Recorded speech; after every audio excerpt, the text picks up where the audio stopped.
Hi there, and welcome back to another episode of Prestige Liquids. My name is Andrew, and as always, it is fantastic to have you here with me again on another whiskey review video.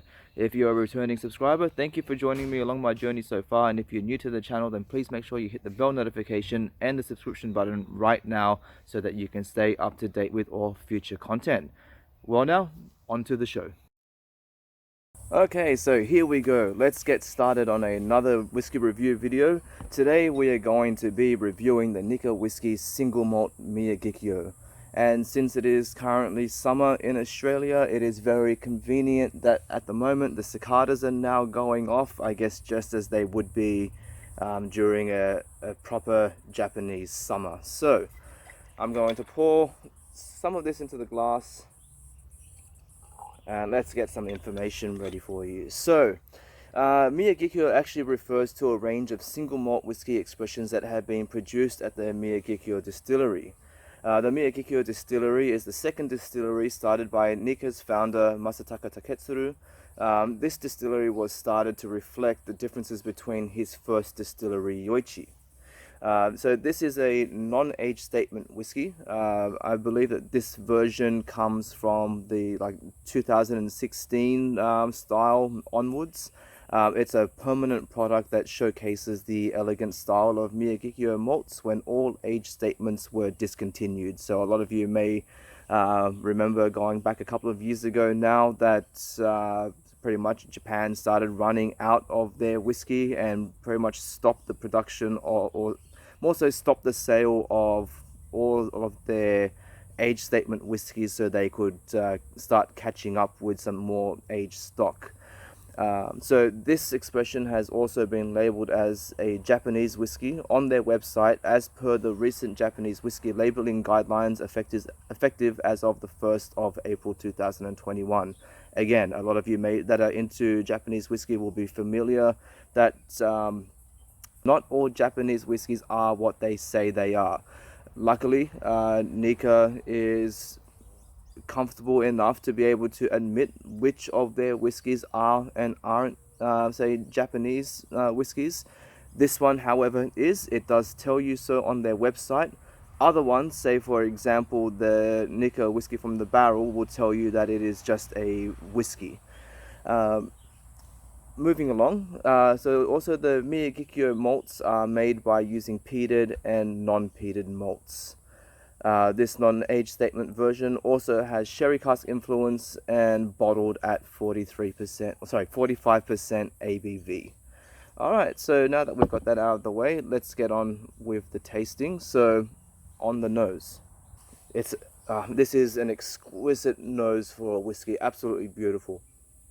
It's sweet, rich, it has this beautiful soft peat influence that comes through. For me, I also get a lot of stewed fruits.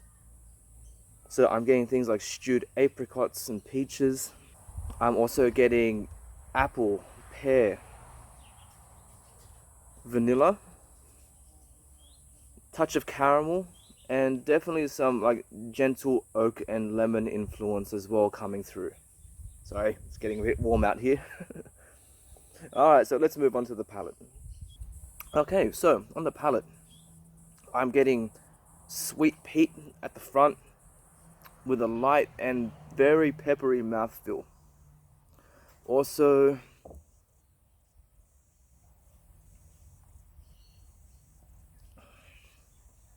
lots of vanilla, more lemon, apple, what else?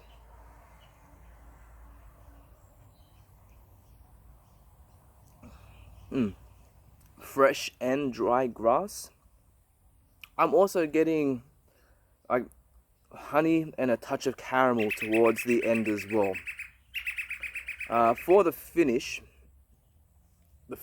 again, absolutely stunning. It's long, sweet, and smoky. Whether that's coming through from the peat or the barrel char, but regardless, there's this elegant smoky influence that comes through and complements everything. Again, more honey and lemon.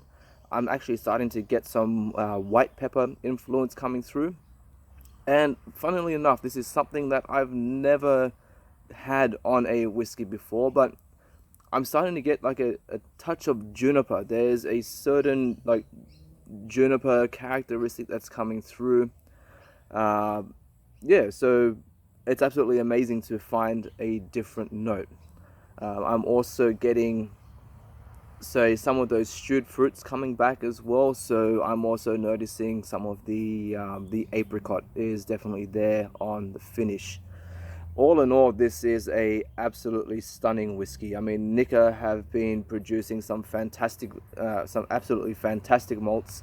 Unfortunately, I have not been able to try any of the age statement ones of this. I think I've been luckily enough that I've been able to get this bottle itself in Australia, but obviously I will be on the hunt for more, especially if I'm able to find older expressions. That would be absolutely fantastic.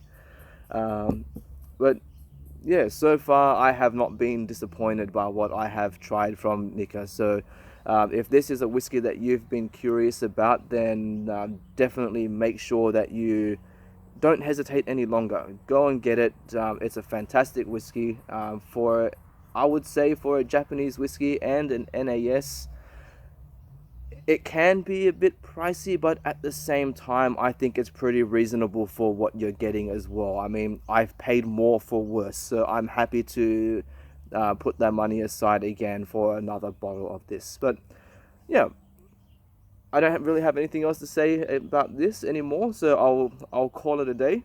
My name is Andrew, and I'll see you all again on the next video. KIPPIS.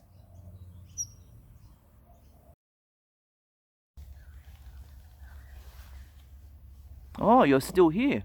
Well, why not consider continuing on with some more content and subscribing? I'll see you next time. Bye bye.